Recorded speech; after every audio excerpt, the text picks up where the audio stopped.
Gautam Ghosh wardrobe തുറന്ന് ഒരു മദ്യക്കുപ്പിയും 2 ഗ്ലാസുകളും എടുത്ത് ടീപ്പോയ്ക്ക് മീതെ വെച്ചു. ഫ്രിഡ്ജിൽ നിന്ന് കോളയും സോഡയും എടുത്തു വെച്ചു. നയോമി കുപ്പിയുടെ ലേബൽ വായിച്ചു. റെമി മാർട്ടിൻ. കോർക്ക് അടപ്പ് തുറന്ന് ഗൗതം ഘോഷ് 2 ഗ്ലാസുകളിൽ മദ്യം പകർന്നു.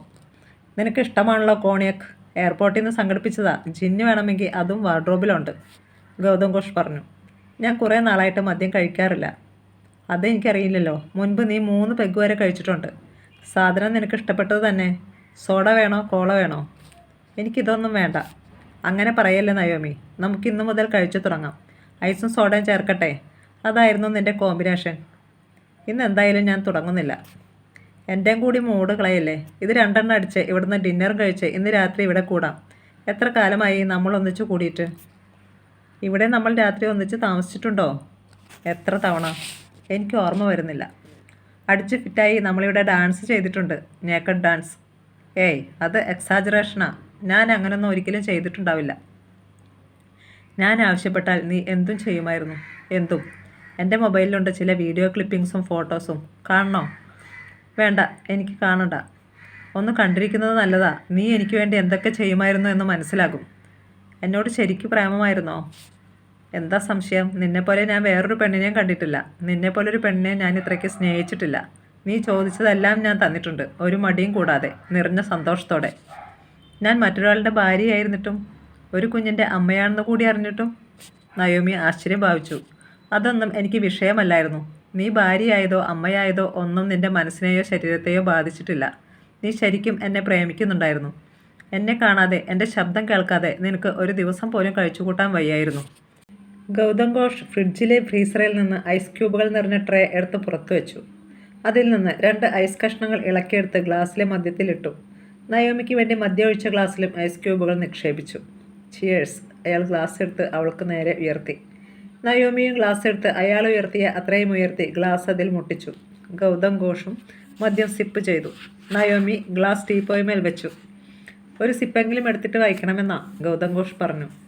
നയോമി തൻ്റെ ഗ്ലാസ്സിലെ മദ്യം ഗൗതം ഘോഷിൻ്റെ ഗ്ലാസ്സിലേക്ക് ഒഴിച്ചു. അതിനുശേഷം തൻ്റെ ഗ്ലാസ്സിലേക്ക് സോഡ പകർത്തി അതിൽ നിന്ന് അല്പം കുടിച്ചിട്ട് അവൾ പറഞ്ഞു, ആചാരങ്ങളൊന്നും തെറ്റണ്ട. പക്ഷേ തട്ടിക്കൊണ്ടുപോയ ശേഷം നിന്നെ തിരിച്ചു കിട്ടിയപ്പോഴേക്കും നിനക്ക് എന്നോടുള്ള പ്രേമമൊക്കെ നഷ്ടപ്പെട്ടിരുന്നു. അതിൻ്റെ ഒരു കണിക പോലും കാണാനില്ല.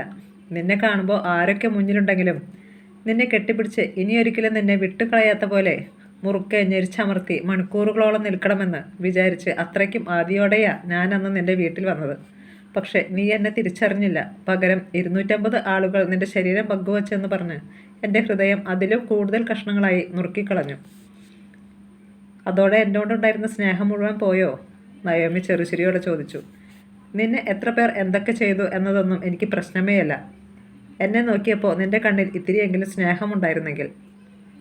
പലരും നിന്നെ ചൂഷണം ചെയ്തിട്ടുണ്ടെന്ന് എനിക്കറിയാം. നമ്മൾ തമ്മിൽ സ്നേഹത്തിലാകുന്നതിന് മുമ്പ്. അതൊന്നും ഞാൻ കണക്കിലെടുത്തിട്ടില്ല. സ്വന്തം ഭാര്യയോട് ഇങ്ങനെയൊരു സ്നേഹം തോന്നിയിട്ടില്ലേ? ഇല്ലെങ്കിൽ എന്തുകൊണ്ടാ? അതൊന്നും നമ്മൾ തമ്മിൽ പറയേണ്ട വിഷയമല്ല. നീ നിൻ്റെ ഭർത്താവിൻ്റെ പേര് പറയുമ്പോൾ എനിക്കൊരു അസ്വസ്ഥതയുണ്ടാകും. അതുപോലെ തന്നെയായിരുന്നു എൻ്റെ ഭാര്യയുടെ പേര് കേൾക്കുമ്പോൾ നിനക്കും. ബന്ധങ്ങൾ കൃത്യമായിട്ട് പാലിച്ച് എല്ലാവരും ജീവിച്ചിരുന്നെങ്കിൽ ഭൂമിയിലെ ജീവിതം തീരെ വിരസതമായിരുന്നേനെ. ഭാര്യ ഭർത്താവിനെ കൃത്യമായി സ്നേഹിക്കുന്നു. ഭർത്താവ് തിരിച്ചു സ്നേഹിക്കുന്നു. അച്ഛനമ്മമാർ മക്കളെ സ്നേഹിക്കുന്നു. മക്കൾ അച്ഛനമ്മമാരെ സ്നേഹിക്കുന്നു. സഹോദരങ്ങൾ പരസ്പരം സ്നേഹിക്കുന്നു. ബന്ധുക്കൾ അന്യോന്യം സ്നേഹിക്കുന്നു. അയൽക്കാർ തമ്മിൽ സ്നേഹിക്കുന്നു. പണക്കാരൻ പാവപ്പെട്ടവനെയും പാവപ്പെട്ടവർ പണക്കാരെയും സ്നേഹിക്കുന്നു. ജനങ്ങൾ ഭരണകർത്താക്കളെ സ്നേഹിക്കുന്നു. 2 പാർട്ടികൾ പരസ്പരം സ്നേഹിക്കുന്നു. 2 മതങ്ങൾ തമ്മിൽ സ്നേഹിക്കുന്നു. 2 സമുദായക്കാർ തമ്മിൽ സ്നേഹിക്കുന്നു. പട്ടിണിയില്ല, ദുരിതങ്ങളില്ല, യുദ്ധങ്ങളില്ല, സമരങ്ങളില്ല, പ്രതിഷേധങ്ങളില്ല, കൊള്ളയും കൊലയും മോഷണവുമില്ല, സ്ത്രീ പീഡനമില്ല. മനുഷ്യന് കഥയുണ്ടോ? പിന്നെ സിനിമയുണ്ടോ? പത്രങ്ങളുണ്ടോ? പ്രക്ഷോഭങ്ങളുണ്ടോ? എല്ലാം ആവർത്തന വിരസം. ഇത് കൊള്ളാമല്ലോ, ഈ ഫിലോസഫി. ഇതും തലയിൽ വെച്ചുകൊണ്ടാണോ എന്നെ പ്രേമിച്ചത്? അതൊരു പുതുമ. എനിക്ക് നിന്നെ എന്നും കാണണം, സംസാരിക്കണം. ഇല്ലെങ്കിൽ ജലാംശം വറ്റിപ്പോയതുപോലെ എൻ്റെ ശരീരം വരണ്ടു പോകും. രക്തത്തിൻ്റെ അളവ് കുറഞ്ഞ് ഹൃദയം ചുരുങ്ങും. ഞാൻ ചെറുതായി പോകും. എൻ്റെ ഭാരം കുറയും. എൻ്റെ ഞരമ്പുകൾ തണുക്കും. ഇതൊന്നും കല്യാണം കഴിച്ചപ്പോഴോ ഭാര്യയെ പിരിഞ്ഞിരുന്നപ്പോഴോ സംഭവിച്ചിട്ടില്ല. ഗൗതമിൻ്റെ ഭാര്യയ്ക്ക് നമ്മൾ തമ്മിലുള്ള ബന്ധം അറിയാമായിരുന്നില്ലേ? ഇതെന്ത് ചോദ്യം നയോമി? ഇതേ ഹോട്ടലിൽ ഇതേ സ്യൂട്ടിൽ നമ്മൾ ഒന്നിച്ചായിരിക്കുമ്പോൾ അവൾ ഓർക്കാപ്പുറത്ത് കയറി വന്ന് നിൻ്റെ മുഖത്ത് അടിച്ചിട്ടുണ്ട്. അതുപോലും നിനക്ക് ഓർമ്മയില്ലേ? അങ്ങനെ എന്തെങ്കിലും 2 3 കാര്യങ്ങൾ മാത്രം ഓർക്കാൻ പറ്റുമോ? അലമാരയിൽ നിന്ന് പഴയൊരു ഫയൽ പൊടിത്തട്ടി എടുക്കുന്ന പോലെയാണ് ഓർമ്മ. കഴിഞ്ഞു പോയതൊക്കെ എനിക്ക് പറഞ്ഞു തന്ന് എൻ്റെ ഓർമ്മയെ ഉണർത്താൻ ഇനി ഗൗതമിനെ സാധിക്കൂ. എൻ്റെ മുത്തശ്ശിയും അങ്കിളും അനിലേട്ടനും അമ്മയും ഒക്കെ പരമാവധി ശ്രമിച്ച് പരാജയപ്പെട്ട കേസാണ്. ഞാൻ നിനക്ക് വേണ്ടി എന്തു ചെയ്യാനും തയ്യാറാ, നീ പറഞ്ഞാൽ മതി. മുമ്പ് ഇങ്ങനെ തന്നെയായിരുന്നോ? എനിക്ക് വേണ്ടി എന്തു ചെയ്യാനും? അതെ, ഒരാളെ കൊല്ലണം എന്ന് നീ ചൂണ്ടിക്കാണിച്ചു തന്നാൽ, അതല്ലാതെ നിവൃത്തിയില്ലെങ്കിൽ നിനക്ക് വേണ്ടി ഞാൻ അതും ചെയ്യുമായിരുന്നു. നമ്മൾ തമ്മിലുള്ള ബന്ധം ഇത്ര ഡീപ്പാണെന്ന് വേറെ ആർക്കൊക്കെ അറിയാം?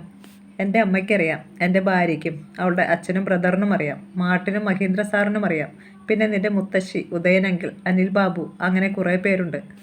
ഗൗതം ഘോഷ് മദ്യം സിപ്പ് ചെയ്തുകൊണ്ടിരുന്നു. ഗൗതമിൻ്റെ വൈഫല്ലാതെ മറ്റാരെങ്കിലും പ്രത്യക്ഷമായിട്ട് നമ്മുടെ ബന്ധത്തെ എതിർത്തിട്ടുണ്ടോ? എല്ലാം നിനക്കറിയാവുന്നതല്ലേ, പിന്നെന്തിനാ ചോദ്യം? എൻ്റെ ഓർമ്മ പോയ കാര്യം പെട്ടെന്ന് മറന്നു കളയുക എല്ലാവരും. എനിക്കിതൊക്കെ വീണ്ടും പറഞ്ഞു തന്നാലേ അറിയൂ.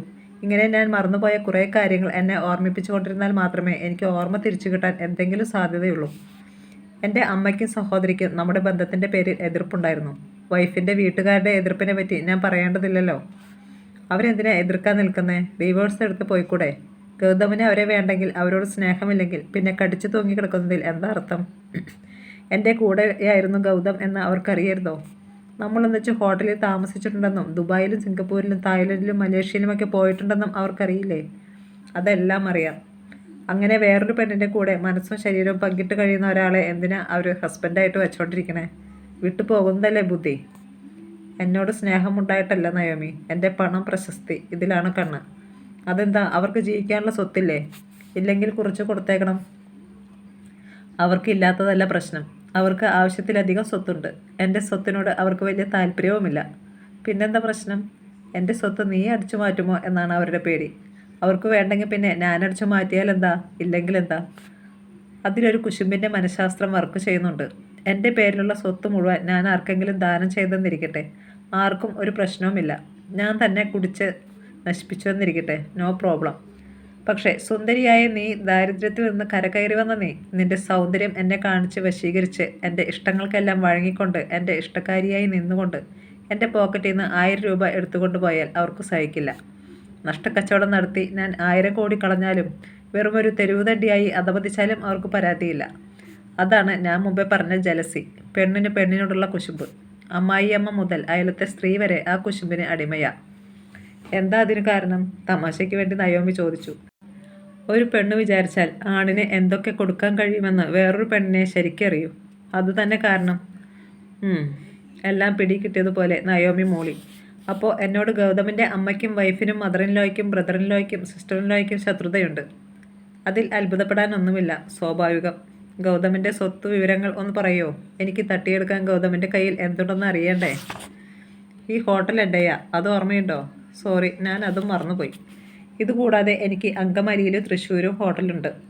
ഓ, ഐ സി. എൻ്റെ അമ്മ ആരാണെന്ന് ഓർമ്മ കിട്ടുന്നുണ്ടോ? ഇല്ല. കേരളത്തിലെ പ്രമുഖ വസ്ത്രവ്യാപാരികളുടെ കുടുംബമാണ് ഞങ്ങളുടേത്. എല്ലാ ജില്ലാ ആസ്ഥാനങ്ങളിലും ഞങ്ങൾക്ക് വസ്ത്രശാലകളുണ്ട്. സിന്ദൂരി സിൽക്സ് കേട്ടിട്ടുണ്ടാകും. സിന്ദൂരി ഞാൻ എവിടെയോ കേട്ടിട്ടുണ്ടല്ലോ. എറണാകുളത്ത് MG റോഡിലുണ്ട് സിന്ദൂരി സിൽക്സ്. 7 നില കെട്ടിടം. എല്ലാം എൻ്റെ അമ്മയാണ് നോക്കി നടത്തുന്നത്, അച്ഛൻ മരിച്ച ശേഷം. അമ്മയെ പറ്റിയും കേട്ടിട്ടുണ്ട് നയോമി. ഹേമലത ശങ്കർ, സിന്ദൂരി ഗോപാലകൃഷ്ണയുടെ മകൾ. ഇതെല്ലാം നിനക്കറിയാവുന്നതാ, മറന്നുപോയതാ? അപ്പോൾ ഇതുപോലെ തന്നെ ധനികരായിരിക്കുമല്ലോ ഗൗതമിൻ്റെ ഭാര്യ വീട്ടുകാരും. സംശയമെന്താ? അവർ സ്വർണ്ണ വ്യാപാരികളാ. ഗോൾഡിൻ്റെ ബിസിനസ്. ശ്രീകൃഷ്ണ ജ്വല്ലേഴ്സ്. അവർക്കുമുണ്ട് കേരളത്തിൽ പലയിടത്തും ബ്രാഞ്ചുകൾ. അവർക്കെല്ലാം എന്നോട് വളരെയധികം വിരോധം മനസ്സിലുണ്ടായിരിക്കുമല്ലോ. എതിർപ്പുണ്ട്, പക്ഷേ എന്നെ പിന്തിരിപ്പിക്കാൻ വയ്യെന്ന് അവർക്കറിയാം. നമ്മൾ തമ്മിലുള്ള പ്രേമം വേറെ ആർക്കൊക്കെ അറിയാമായിരുന്നു? ഞാൻ പറഞ്ഞല്ലോ. പിന്നെ ബാലമുരളിക്കും അറിയാമായിരുന്നു. അവരാരെങ്കിലും പിന്തിരിപ്പിക്കാൻ ശ്രമിച്ചിട്ടുണ്ടോ? ഇല്ല, മഹേന്ദ്രൻ സാറൊക്കെ എൻകറേജ് ചെയ്തിട്ടേ ഉള്ളൂ. ഗൗതമിൻ്റെ വൈഫല്ലാതെ മറ്റേതെങ്കിലും സ്ത്രീ എന്നോട് മത്സരിക്കാൻ രംഗത്തുണ്ടായിരുന്നോ? ആരുമില്ല, ഗൗതം തീർത്തു പറഞ്ഞു. അയാൾ അടുത്ത പെഗിലേക്ക് കടന്നപ്പോൾ നയോമി പോകാൻ എണീറ്റു. ഇപ്പോൾ സമയം ഒരുപാടായി, എനിക്ക് പോകണം. ഇന്നിനി പോകണ്ട, നമുക്കൊന്നിച്ച് ഇന്നിവിടെ കഴിയാം. ചിലപ്പോൾ കഴിഞ്ഞത് പലതും നിനക്ക് ഓർത്തെടുക്കാൻ പറ്റും. വേണ്ട, ഇന്ന് വേണ്ട, ഇന്ന് തിരിച്ചു പോകണം. ആ വാതിൽ ഞാൻ തുറന്നിട്ട് വേണ്ടേ പോകാൻ? ഗൗതം തുറന്നിട്ടില്ലെങ്കിൽ ഞാൻ തുറക്കും. പറ്റില്ലല്ലോ, ഇലക്ട്രോണിക് ലോക്കാണതിന്. നയോമി, നമുക്ക് ഒന്നിച്ച് തന്നെ മുന്നോട്ട് പോകാം. നിനക്ക് വേണ്ടി ഞാൻ എന്തെല്ലാം ചെയ്തിട്ടുണ്ട്, ഇനിയും ചെയ്യാനുമുണ്ട്. ഒന്നും വേണ്ടെന്ന് ഞാൻ പറഞ്ഞില്ലല്ലോ. പക്ഷെ ഇപ്പോൾ വേണ്ട. എനിക്ക് തിരിച്ചും അങ്ങോട്ട് പ്രേമം തോന്നണ്ടേ?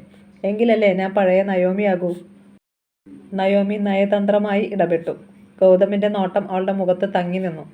പെട്ടെന്ന് വാതിലിൽ തട്ടുന്ന ശബ്ദം കേൾക്കാനായി. ഒപ്പം ഡോർബെല്ലും മുഴങ്ങി.